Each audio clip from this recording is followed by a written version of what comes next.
O governo apresentou a Rodrigo Maia 15 propostas que tramitam na casa e são tidas como prioritárias. Entre elas, a mudança no marco regulatório das PPPs, o projeto do Senado de Segurança das Barragens e o novo Código de Trânsito. A lista foi entregue por Luiz Eduardo Ramos durante um encontro na casa do presidente da Câmara.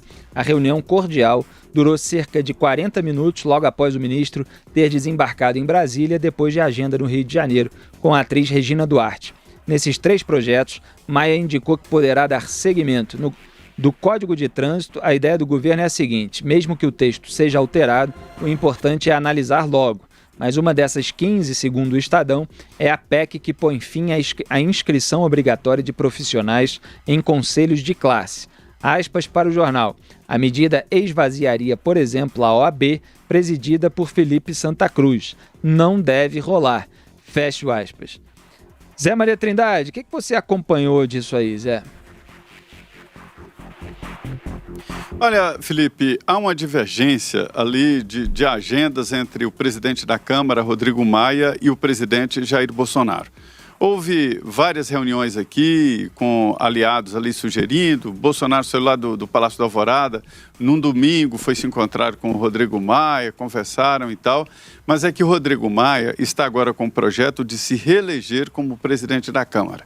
É um projeto igual o do Senado, o senador Davi Alcolumbre. Só que os dois não podem se reeleger porque se trata de uma reeleição na mesma legislatura e a Constituição proíbe. Antes disso, é preciso aprovar uma emenda à Constituição permitindo. Vários outros tentaram, por exemplo, João Paulo Cunha tentou, Michel Temer tentou, mas ninguém nunca conseguiu fazer essa mudança, né? Então ele está imbuído disso. E diante desta busca por popularidade na Câmara dos Deputados, é evidente que ele não pode brigar com vários setores. Então, esta é a prioridade do presidente da Câmara e também que é a prioridade no Senado, a emenda para possibilitar a reeleição. E aí o Rodrigo Maia seria longevo ali na casa, né? Porque ele já está no 3º mandato.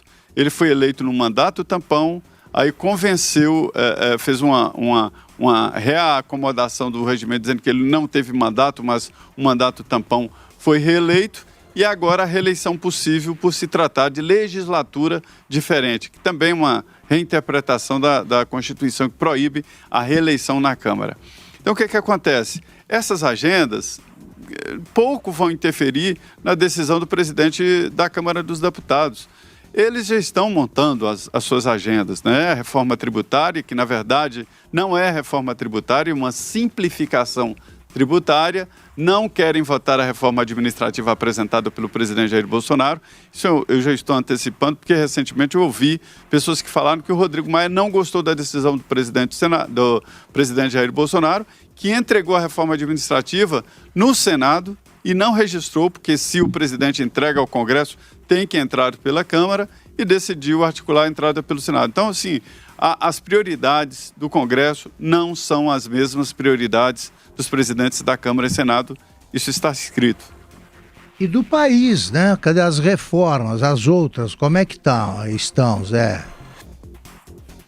Se entra, então, uma delas está tentando entrar, fazer com que entre pelo Senado, e não pode.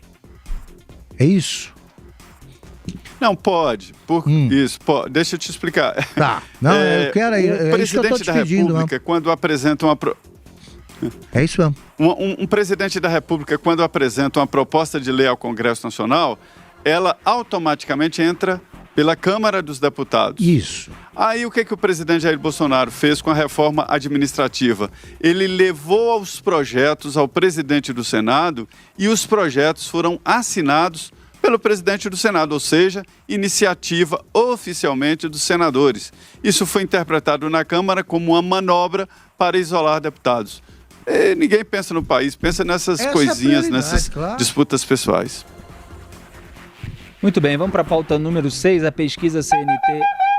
O ronco da cuíca foi só falar no Péricles aqui, que já ouvimos o barulho do samba. Vamos para mais um intervalo então, roda o break, Robson. É o seguinte, intervalo com a pauta número 15. Vamos então para a pauta número 15 de Os Pingos nos Is. Depois de autorizar 3 bicheiros a viajarem para o exterior, Decisão que gerou repercussão negativa e a gente comentou aqui em Os Pingos nos Is, o STF negou novo pedido apresentado por um réu da Operação Furacão. Dias Toffoli, antes de passar o bastão para Fux, vetou a segunda solicitação de benefício a Licínio Soares Bastos, dono de Bingos, condenado a 9 anos de cadeia por corrupção. Ele aguarda em liberdade o julgamento de recursos. Na primeira semana de janeiro, o contraventor já havia obtido autorização para deixar o país por 7 dias e embarcou para a Argentina. A defesa solicitou novo aval para o réu viajar ao exterior entre janeiro e março. O embarque seria apenas 10 dias depois da última saída de Licínio do país. Desta vez, Toffoli negou a solicitação. Aí é demais, né? Uma vez o Supremo dá de brinde lá pra bandidagem, né? Agora, 2 vezes, quer ficar viajando? Como é que é isso? É uma maneira muito fácil de ficar viajando, não cometer crime. Quem mata a mãe sai no dia das mães, quem mata o pai sai no dia dos pais. É isso aí. O sujeito tá preso. Aliás, Será que ele alegou que era uma missão oficial também? Missão também, claro, missão criminosa, mas oficial. O cara sai, viaja, volta uma vez ele é autorizado, na outra não. Qual é o critério? Porque o sujeito que está condenado, que tá em julgamento, não pode sair do país, ponto final. Ô Zé, eu acho que esse pessoal quer viajar para o Paraguai lá, para ficar hospedado naquela prisão que tem um túnel para sair, de onde saíram 75 criminosos ligados ao PCC. Como Abdel Maci, fica por lá já.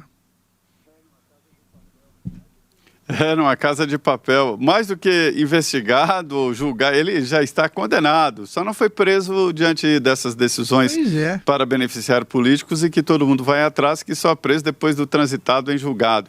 Isso é impossível de ser compreendido. Como alguém condenado pode viajar ao exterior? É evidente que isso vai de encontro ao Código Penal. Porque o Código Penal fala de prisão, inclusive no caso de tentativa de ou indicações de que o condenado não vai cumprir a pena. Mandar um condenado para o exterior é pedir para que ele não cumpra a pena, né? Legal, a gente ainda tem 30 segundos aqui no intervalo para falar que o Supremo Tribunal Federal dá muita moleza para bandido e os bandidos ficam querendo sempre mais. Você dá a mão, eles querem logo o braço. Augusto Nunes. Eles têm o direito de aguardar em liberdade, né? O trânsito em julgado da sentença condenatória. Aí eles viajam. Enquanto houver Dias Toffoli, Gilmar Mendes, eles vão viajar. Ricardo Lewandowski no Supremo Tribunal Federal, os bandidos vão pedir tudo, bom ser bandido achando no Brasil, que conseguem tudo. A minha defesa é tomar o dinheiro. Fala, Zé. Rapidinho. A minha defesa é tomar todo o dinheiro. Aí eu queria ver se eles viajavam. Salve, salve, estamos de volta com os Pingos nos Is, Felipe Moura Brasil com Augusto Nunes em São Paulo, de Brasília, José Maria Trindade. Voltamos aqui, portanto, à nossa pauta número 7, a pesquisa CNT-MDA, que mostrou alta na popularidade do presidente Jair Bolsonaro, também detectou que ele é o... 6. Você está falando que é a pauta 6, Augusto Nunes? Sim, é verdade, é porque são duas pautas sobre a pesquisa e elas começam igualzinho. Exatamente. Fui eu que troquei para variar. É o seguinte, pauta 6, a pesquisa CNT-MDA, divulgada nesta manhã, mostra que a popularidade do governo aumentou em relação a agosto do ano passado. A aprovação e as avaliações positivas aumentaram acima da margem de erro de 2,2 pontos percentuais. De fevereiro para agosto de 2019, o estudo havia registrado queda na popularidade do presidente. Em agosto, a desaprovação do desempenho de Bolsonaro à frente do Planalto era de 53,7%, enquanto a aprovação era de 41%. Agora, a aprovação e a desaprovação estão tecnicamente empatadas. Aprovam Jair Bolsonaro 47,8% dos entrevistados. Desaprovam 47%. As avaliações positivas, também medidas, ficaram em 34,5%. Em agosto eram 29,4%, alta acima da margem de erro. Já as negativas caíram de 39,5% para 31,0%. Outro dia a gente falou de outra pesquisa aqui que tinha mostrado uma oscilação para baixo. Dessa vez mostra aí, portanto, um aumento um pouquinho acima da margem de erro. Augusto Nunes, dá para acreditar? Uma mostra um pouquinho de queda, outra mostra um pouquinho de aumento. No fundo, as coisas permanecem meio iguais, talvez, né, Augusto? Em termos de expectativa. Agora, embora haja esse empate, é uma alta admirável, né? Não, é uma alta de 12 vamos ver aqui. O desempenho, a desaprovação. Aprovação era 41 para 47, é bastante, né? É bastante. Agora, o que me agrada nessas pesquisas, vocês sabem, eu canso de dizer aqui que eu desconfio muito de pesquisas, mas o que me agrada nisso é que eles estão adotando o método que a estatística mais moderna recomenda, né? Aprova e desaprova. Essa é a pergunta. Porque aquela história de bom e ótimo, ruim e péssimo, aí tem o regular no meio. Exatamente. Essa era a diferença. A última, é porque eu não estou lembrando exatamente os detalhes da última que a gente mostrou aqui, mas acho que era uma dessa. Era de ótimo e bom, regular e tal. Aí a medida é realmente diferente. Eu li um artigo outro dia, não me recordo agora de quem assinou e tal, mas é muito sensato. É muito sensato dizendo isso. A pergunta a ser feita é aprova ou desaprova, porque aí fica claro. Porque senão você vai somar o regular a qual?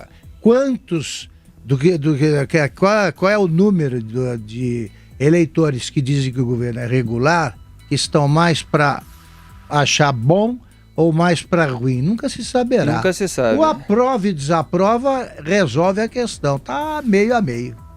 Aliás, em termos de popularidade, quando é noticiado na imprensa, o regular sai como positivo, ele sai como popularidade muitas vezes, sendo somado ali ao ótimo e ao bom, mas de fato a impressão popular sobre a palavra regular é uma coisa meio termo, né? Não se compromete para nenhum lado. Se a opção é só aprova ou desaprova, aí o sujeito fica tendo que decidir, tendo que descer de cima do muro. Isso está correto, a pesquisa é uma alta... alta de 6 pontos na aprovação, é significativo.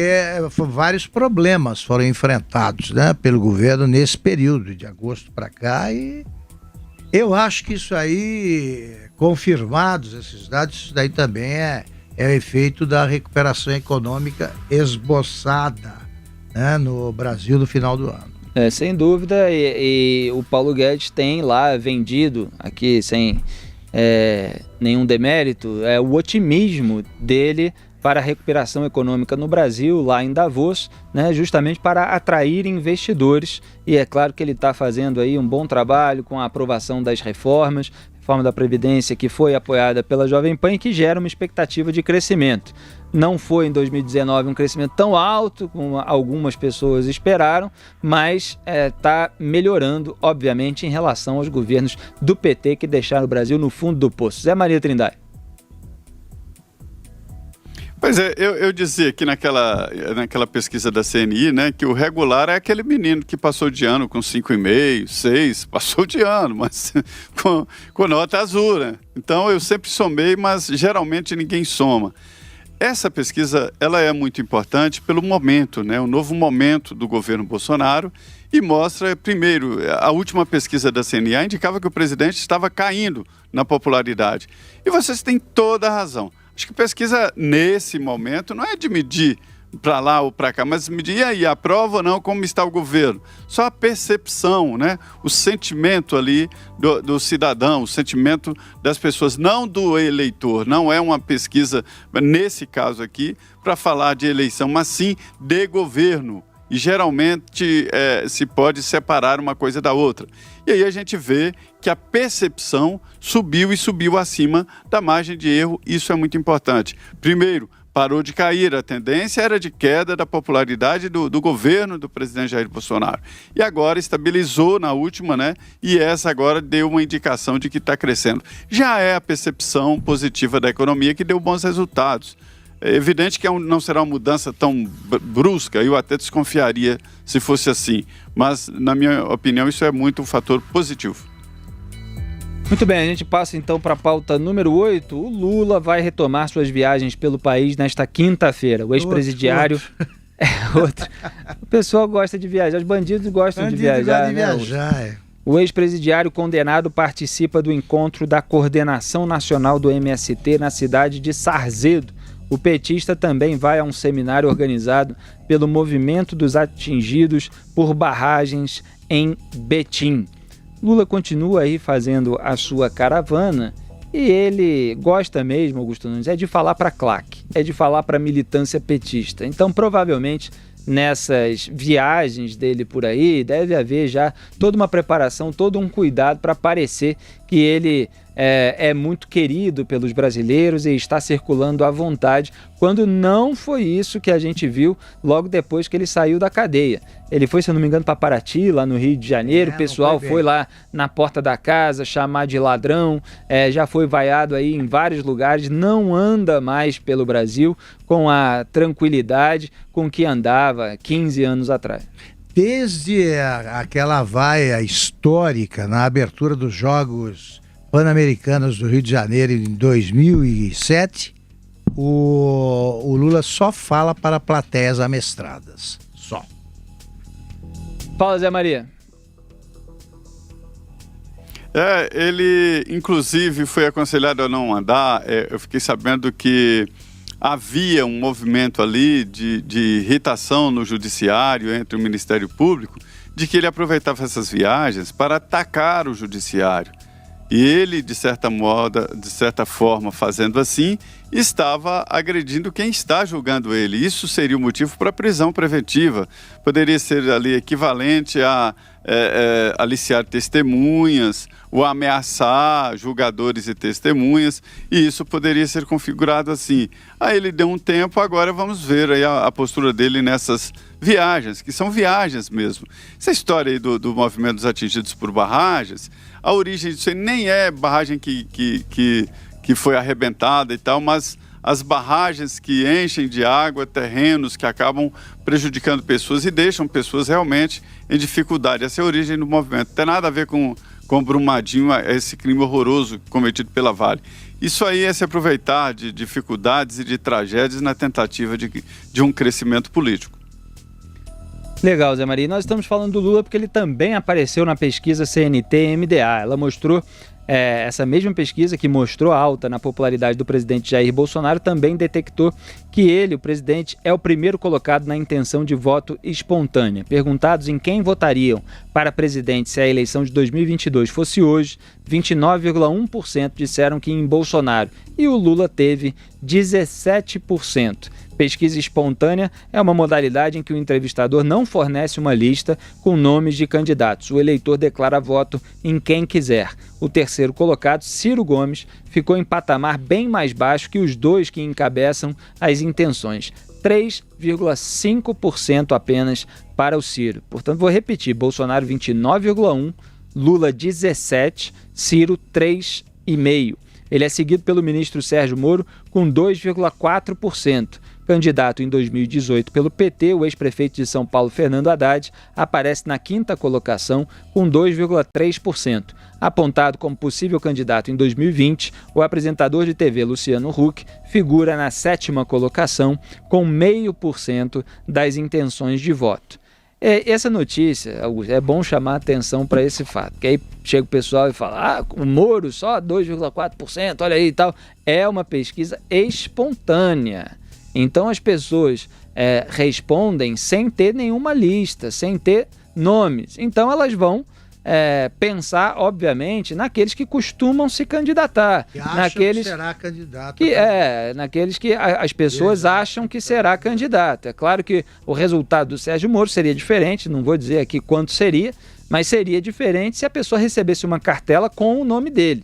Então você vê aí que são figuras recorrentes aí nas candidaturas a cargo eletivo que aparecem nessa sondagem. Bolsonaro, Lula, Ciro Gomes, o próprio Sérgio Moro, mas com uma porcentagem pequena, o Fernando Haddad e o Luciano Huck, que já vem aí aparecendo em todas as sondagens desde a última eleição, para a qual ele no fim acabou amarelando. Diga aí, Augusto. Ressalvando que estamos longe da eleição, né? Levando em conta também que é preciso ver qual é a precisão da pesquisa e tal, mas feitas essas ressalvas, é uma bela notícia para o presidente Bolsonaro, sem dúvida. Olha o confronto com o Lula, né? Ele quase 30, E Bolsonaro e o Lula 17. Isso desmonta, como a gente falou há pouco, desmonta a lenda do grande líder popular aí, que ele não é há muito tempo, né? Ele tem medo de sair à rua, não vai, não atravessa o viaduto do Chá incólume de jeito nenhum se não tiver muita segurança ali.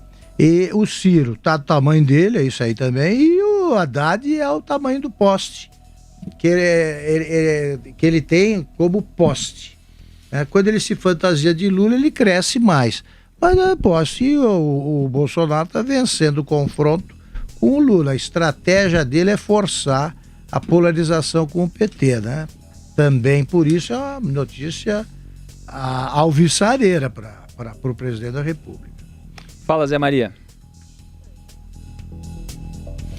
É uma pesquisa que não tem absolutamente nenhuma objetividade, não tem nenhuma validade, porque nós não estamos próximos a uma eleição presidencial e Lula não será candidato de jeito nenhum. Ele não será candidato de jeito nenhum. Não. Primeiro porque ele é inelegível, condenado por um tribunal colegiado. Ele está condenado, ele tem 2 condenações, né? E as 2 condenações já passaram pela segunda instância, ou seja, tribunal colegiado, não será candidato. Por outro lado, é uma pergunta muito assim, sem nexo eleitoral objetivo. Mas ela é muito importante como fotografia do momento e mede ali o subconsciente do brasileiro diante do bombardeio de publicidades e de conversas e enfim, de divulgação de atos. Então a pergunta é a seguinte: em quem você votaria? Não é estimulado, né? E aí vem na cabeça, evidentemente, Jair Bolsonaro, que é o presidente do país, todos os dias está nas mídias, de manhã, de tarde, de noite, e falando também nas mídias. E, por outro lado, o outro que já viajou o país e agora quer voltar, saiu da prisão e ficou também nas mídias. Então, são as pessoas que você lembra, ou ama ou odeia. Então, assim, não é válido. E essa pesquisa mostra um grau muito grande de pessoas que não opinaram, 30%. Então, é 30% de Lula, 30% ali do Bolsonaro e 30% não opinaram. Então não tem nada, é apenas uma fotografia do subconsciente do momento. Mas é muito importante para definir estratégias. Eu conversava no Congresso Nacional com representantes do PSDB que apostavam, tinham a coragem de olhar nos meus olhos e dizer: Zé Maria, pode acreditar, haverá a abertura de uma avenida no meio, né? Uma avenida. Essa avenida seria a abertura não Lula e não Bolsonaro. Que avenida é que nada, a estratégia do Bolsonaro está certíssima. Ele é o cara para enfrentar o PT, está escrito nessa pesquisa. E não haverá essa avenida do centro nunca, a não ser que aconteça algo muito estranho, algo muito diferente na política.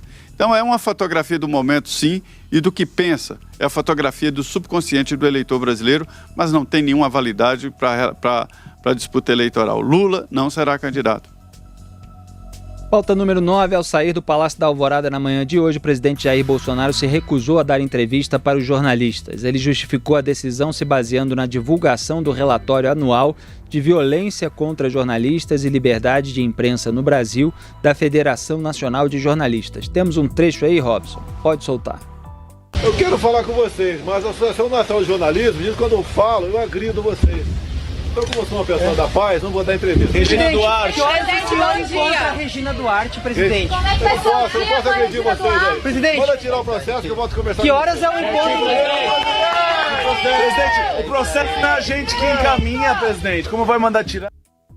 O documento apontou que em 2019 o número de casos de ataques a veículos de comunicação e a jornalistas chegou a 208. O número revela um aumento de 54% em relação a 2018, quando foram registradas 135 ocorrências. Sozinho, Bolsonaro teria sido responsável por 121 casos, o que corresponde a 58% do total.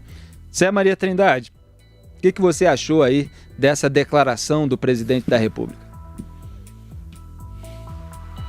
Eu vou separar aqui em 2 pontos. O primeiro, não há processo. Não há nenhum processo. A Federação Nacional dos Jornalistas Profissionais, a FENAD, que representa os jornalistas oficialmente, né, que é o sindicato dos sindicatos, vamos dizer assim, não tem processo. Nenhuma outra a Associação Brasileira de Imprensa também não entrou com processo. Não há nenhum processo e a própria Secretaria de Comunicação já admitiu que não há processo. contra o presidente. Agora, há esse levantamento e é verdade, há uma tentativa de descredibilização da imprensa de vários setores. E o presidente Jair Bolsonaro tem vocalizado muito isso, e principalmente nesses encontros ali na porta do Palácio da Alvorada. Então, essa é a realidade. Queria dizer aqui que eu não considero já seguir vários presidentes da República, já fui setorista no Palácio do Planalto vários anos. Setorista é aquele que fica o dia inteiro. Chego antes do presidente, saio depois que o presidente sai, só depois que a bandeira sai, e mesmo assim eu tenho que me certificar se ele foi para o Palácio da Alvorada, né? É assim a vida de um setorista. Nunca vi nada parecido. O presidente dá tantas entrevistas todos os dias, de uma forma tão inesperada ali, de uma forma misturada com gente vaiando, aplaudindo e tal. Isso não é comum. Então, eu não considero isso entrevista. O presidente Jair Bolsonaro está inovando. Depois do Getúlio Vargas, com a criação lá da DIRP, né? Eu não me lembro de nada parecido. Uma comunicação tão direta através das lives de quinta-feira, né? Amanhã é o dia, e de todo dia dessas mensagens. Por que não é entrevista? Porque ele não é confrontado com jornalistas ali numa sala organizada, onde a ordem é sorteada, e aí ele pode não responder, é o papel dele, ou reagir, mas é assim que eu considero entrevista. Aquilo ali são declarações que eu acho que dentro do carro já vem definindo o que ele fala e o que ele não fala. Então eu não acredito que ele vá continuar assim, porque é o jeito dele, só se ele mudar o jeito dele de fazer essas falas ali espontâneas. O filho dele, o Eduardo Bolsonaro, até falou sobre isso. Como dizer que maltrata o jornalista, um presidente que dá tantas entrevistas? Isso não é entrevista, e quando ele fala, ele é duro ali, principalmente com os repórteres de veículos que ele não gosta. Mas é o seguinte também, né? Ataques a jornalistas, essa é a expressão usada. Eu não considero nem que aquilo seja, nem que isso seja uma entrevista, nem ataque a jornalista. Ataque é uma coisa séria. Tá? Você pode dizer o que é agressão verbal, ou fez qualquer coisa assim. Ataque, né? A gente não pode desmoralizar essa palavra. Quanto à FENAGE, é muito simples. Quando eu tive o meu desentendimento com o advogado Glenn Greenwald, eles soltaram uma nota dizendo que o Glenn estava certo, eu estava errado. Então, eles são contra. Jornalistas de verdade são dirigidos por jornalistas que não representam ninguém e que não sabem o que é trabalhar em redação desde que surgiu o primeiro computador. Muito bem, acabou de sair uma notícia de que o presidente da Fiesp, Paulo Scaff, divulgou uma longa carta no site da Folha, na qual rebate críticas recentes feitas à federação em matérias no jornal. No texto, ele também reforça seu apoio ao governo Bolsonaro. Abro aspas aqui para o Paulo Scaff, presidente da Fiesp.